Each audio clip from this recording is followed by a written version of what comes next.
Civil सेवा साल 2022 में बेटियों का जलवा दिखा। First, second, third, fourth topper सब बेटियां हैं। जो लोग बेटियों के होने पर बहाते हैं आंसू, आज वो देख लें यूपीएससी का रिजल्ट। आप इतनी बड़ी जर्नी, इतना बड़ा डिसीजन ले रहे हैं कि सिविल सर्विसेज करना है तो सिंसियरिटी के साथ रहें, सिंसियर रहें। डिसिप्लिन तो बहुत ज़रूरी है। ये कुछ चीज़ें हैं जिनके बिना आप नहीं कर सकते, चाहे आप कितने भी इंटेलिजेंट हो। You have to put in the hours and you have to put in the work. बहुत सारे रिसोर्सेज को नहीं रेफर करना, बेसिक रिसोर्सेज को पढ़ना है और उसको बार बार पढ़ना है। कंसिस्टेंसी और डिसिप्लिन के साथ पढ़ना है और टेस्ट्स देते रहना है। और कभी भी निराश होने पर रो लेना चाहिए 2 घंटा 3 घंटा, पर वापस बैठकर जरूर पढ़ाई स्टार्ट कर देनी चाहिए। कहते कि रख हौसला मंजर भी आएगा, प्यासे के पास चलकर समंदर भी आएगा।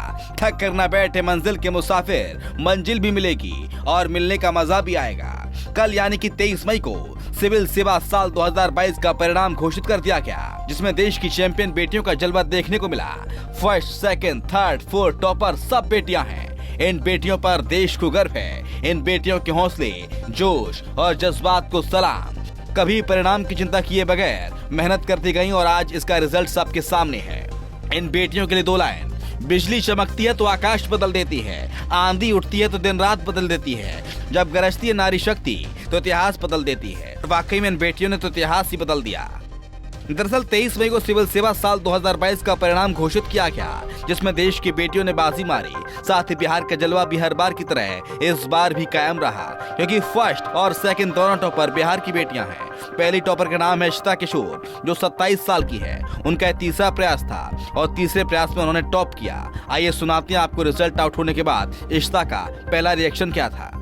मतलब आप इतनी बड़ी जर्नी, इतना बड़ा डिसीजन ले रहे हैं कि सिविल सर्विसेज करना है तो सिंसियरिटी के साथ रहें, सिंसियर रहें। डिसिप्लिन तो बहुत ज़रूरी है। ये कुछ चीज़ें हैं जिनके बिना आप नहीं कर सकते, चाहे आप कितने भी इंटेलिजेंट हो। You have to put in the hours and you have to put in the work.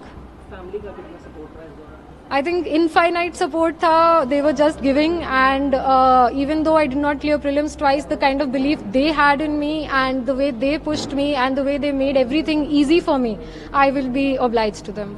But ultimately I felt that my passion lies in the public service. I want to contribute towards the governance and development. दूसरी topper है बिहार के बक्सर की बेटी गरिमा लोहिया, जिन्होंने देश भर में दूसरा स्थान प्राप्त कर न केवल अपने परिवार का नाम रोशन किया, बल्कि देश भर में बिहार को भी गौरवान्वित किया। गरिमा लोहिया का जीवन संघर्षों से भरा रहा, क्योंकि इनके पिता का सपना था हमारी बेटी पढ़ लिख कर IAS बने, लेकिन किसी कारणवश इनके पिता का 2015 में निधन हो गया, जिसके बाद माँ ने गरिमा के हौसले को, जोश को, जज्बात को टूटने नहीं दिया और माँ ने सपना पूरा कराया। इसके बाद इस सफलता का पूरा श्रेय गरिमा ने अपनी मां को दिया। आइए सुनवाती हैं आपको गरिमा की जुबानी। तो बहुत सारी ऐसी चीजें जो हमेशा से मैंने सोची है जिसके टुवर्ड्स मैं काम करूं, पर शिक्षा और महिला सशक्तिकरण ये 2 चीजें हैं जिसके टुवर्ड्स मैं जरूर काम करना चाहूंगी। जिस प्रकार से आप घर में रखकर पढ़ाई की, लोगों को ये बात इंस्पायर करता है, क्योंकि ये एक बहुत बड़ी बात हो जाती है छात्रों के लिए घर में रखकर पढ़ना। तो कौन कौन सी ऐसी चीजें हैं जो आपको लगता है कि नहीं, ये इस टॉपिक पर आप नजर रखिएगा तो हो सकता है कि आप ऐसे सफलता हासिल कर लो। छात्रों को क्या कहेंगे आप? जी, बहुत सारे रिसोर्सेज को नहीं रेफर करना, बेसिक रिसोर्सेज को पढ़ना है और उसको बार बार पढ़ना है। कंसिस्टेंसी और डिसिप्लिन के साथ पढ़ना है और टेस्ट्स देते रहना है। और कभी भी निराश होने पर रो लेना चाहिए 2 घंटा 3 घंटा, पर वापस बैठकर जरूर पढ़ाई स्टार्ट कर देनी चाहिए। फैमिली ग्राउंड के बारे में थोड़ा सा कुछ आप बताना चाहिए। हाँ, मेरी मम्मा है, मेरी मम्मा एक हाउसवाइफ है और बाकी मेरे घर में सब बिजनेसमैन ही हैं और सर्विस बैकग्राउंड से कोई भी नहीं था। तो ये मैं फर्स्ट जनरेशन ही IAS बनी हूँ अपने घर से। और तीसरी टॉपर हैं उमा हरतियन, जिन्होंने यूपीएससी 2022 के रिजल्ट में तीसरा स्थान प्राप्त किया। ये लगातार दूसरा वर्ष है जब महिला उम्मीदवारों ने शीर्ष 3 स्थान हासिल किए। हरती NIIT हैदराबाद से बीटेक डिग्री धारक है। वहीं उत्तर प्रदेश के मैनपुरी जिले के कुरावली कस्बे के रहने वाले सूरज तिवारी ने 117वीं रैंक हासिल की है। बता दें कि सूरज तिवारी दिव्यांग हैं। साल 2017 में ट्रेन दुर्घटना में सूरज ने अपने दोनों पैर, एक हाथ और दूसरे हाथ की 2 उंगलियां खो दी। बावजूद इनका हौसला नहीं टूटा।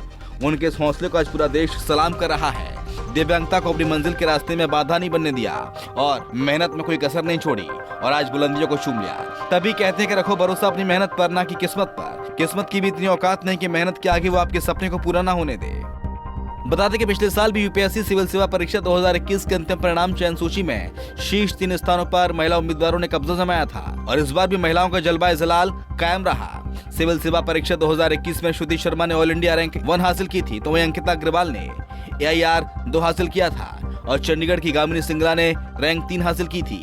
यूपीएससी के मुताबिक इस बार कुल 933 अधिकारियों का चयन इस परीक्षा के माध्यम से किया गया है।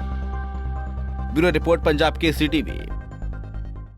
हमसे जुड़े रहने के लिए हमारे YouTube चैनल को सब्सक्राइब करें और नई वीडियो की नोटिफिकेशन के लिए बेल आइकॉन को दबाएं।